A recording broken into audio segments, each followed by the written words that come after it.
What is going on, people? Welcome to your 60-second Java tutorial. And in this tutorial we're going to be getting back to what everyone loves most, and that is GUIs. So as you can see, I already created a new class called GUI, and I already went ahead and imported everything, and you should all know what this stuff means from my last tutorials. I just didn't feel like having to type it all again. You guys didn't want to watch me type it anyway, so I went ahead and imported everything we need to import. We'll figure out what these do later, so if you watch my other tutorials you already know what to do. But anyways, go ahead and make a new class called GUI and have it extends JFrame, and I'll leave that up if you guys want to copy, I guess. And what extends mean is it pretty much inherits everything from JFrame, and we're going to be making buttons in this tutorial, and JFrame has some built-in stuff for us to create buttons. And the first thing we're going to need to do is create two variables. So go ahead and put private JButton, and we'll create two buttons. The first one will be a regular one, and then we'll go ahead and create another one, JButton, and we'll just make this one a custom one. One of them is just going to be a regular button, and the other one, if we spell private right, it's going to be a button with our own images on it, and I'll show you where to put the images and how to do all that good stuff. So I'm going to go ahead and minimize this, so hopefully you guys got that copied down, because just because it's annoying me. So the first thing we're going to need to do is build a constructor. So go ahead and put public, and just go ahead and put GUI, or whatever you named your class right here. And we need to build a constructor because whenever we create an object from this class, we want this window to automatically pop up. We don't want to have to call a method for it to pop up. So go ahead and add no parameters. And in your constructor body, this is where we're going to be doing the meat of the programming. The first thing we're going to want to do is add a title.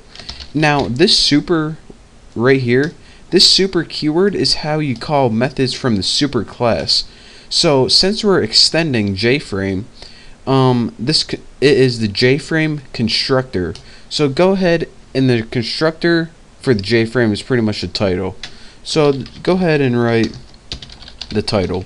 So you guys didn't need to know that. All you guys need to know is, in order to add a title to your window, just put super the title. I just want to tell you guys, if you don't know what the super does, it allows you access to your super class. So a little bit of information for everyone. So now that we have a title on our window, we can go ahead and make the layout for the buttons. We can do the set layout, and you guys should know this still from the last tutorials when we were working on GUIs. And we'll just go ahead and put new flow layout, just like that. And now this just gives us a default layout, so we don't have to code it ourselves. And now let's go ahead and add our first button to our screen. So we'll take that variable we made. I named mine reg. You can name yours whatever. Equals new JButton, and this JButton method is a method to add a button, and it takes one parameter for here, and it's pretty much the text that's going to be on the button. I'm just going to name mine reg button. So now if we go ahead and add this to the screen, we now have a blank screen that has a title of the title on the title bar, and we have a button that says reg button on it. Well, that's pretty good, pretty neat, but we can do better. Let's go ahead and make a button using our own custom picture in it, and when you roll over it, you get another picture. So the first thing I want to show you guys is that I have two pictures already right here. And how did I get these pictures here so I can use? First of all, I want to tell you guys, when you create your buttons, make them like 40 by 40, and make sure you save them as ping. I tried to save them as GIF or JPEG, and ping is the only one that gave me so it could work all the time. Java supports GIF and JPEG and all the regular image files, but for some reason only ping was working on my computer. Maybe it's a Vista thing, maybe it's not. But once you create these images, here's where you put them.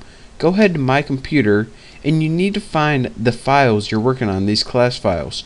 Mine, the default workspace, are in C, users, Greg, and then it is in a workspace.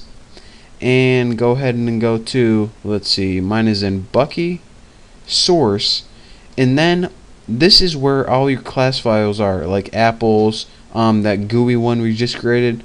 Put them in the same directory as that, so then you don't have to write a bunch of image paths. You can just write the file name and you're good to go. So your workspace might be a little different, and if you don't know where your workspace is, as soon as you open Eclipse, it tells you where your workspace is. So just copy that, find it, and that is where you want to put your ping files right there. So now that you got your ping files in your same directory as your class, we can go ahead and well, make some fancy buttons. So let's go ahead, and how you do that is in your icon class, and you have to name it icon. Go ahead and give it an object name such as B, and what we need to do is put new image icon, and this is built in so you can't change any of this.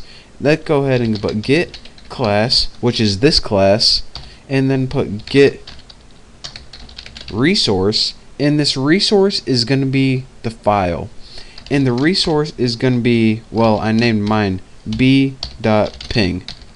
And what this does is pretty much take that image and save it in an object named B. So now we actually have two images, or at least I do. I have one named B and one named X. So let's go ahead and create a new one by pasting that in. Icon X is equal to new image x.ping. And if you're wondering, alright, what's this b.ping and x.ping? They're actually just two images I made in Photoshop earlier, so you guys won't have them on your computer, but I just needed a little something to test on, so that's what I did. So now that I have an image named B and an image named X, I can go ahead and change those in the buttons.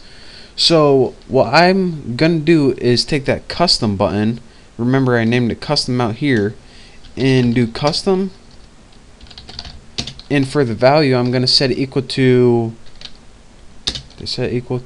new JButton, and for my parameters it first takes the name what's on the button, and I'm gonna name it custom. And for the second parameter, this is an optional parameter. You can have the image you want to appear on the button as well. So I'm gonna have B, and this is pretty much just a little graphic. It's a 40 by 40 graphic, and it's like well, I guess you guys are gonna see.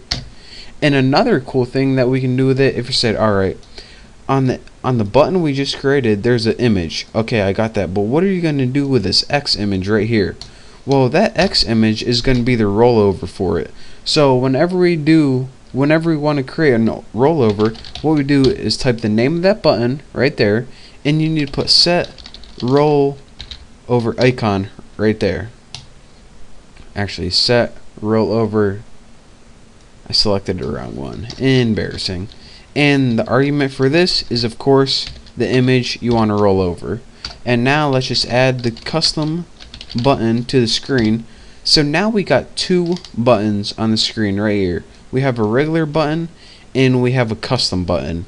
So in the next tutorial, we're going to be creating a class so when we click the button, it's going to handle the event. And we're also going to be you know, that's it. We're going to be seeing these buttons in action. So, and I'll also go over everything I did in case I kind of confused you by going too fast. But for now, my tutorial is getting too long, so thank you guys for watching. Make sure you check out the next tutorial where we see these buttons in action. So again, thank you. Don't forget to subscribe, and I will see you next time.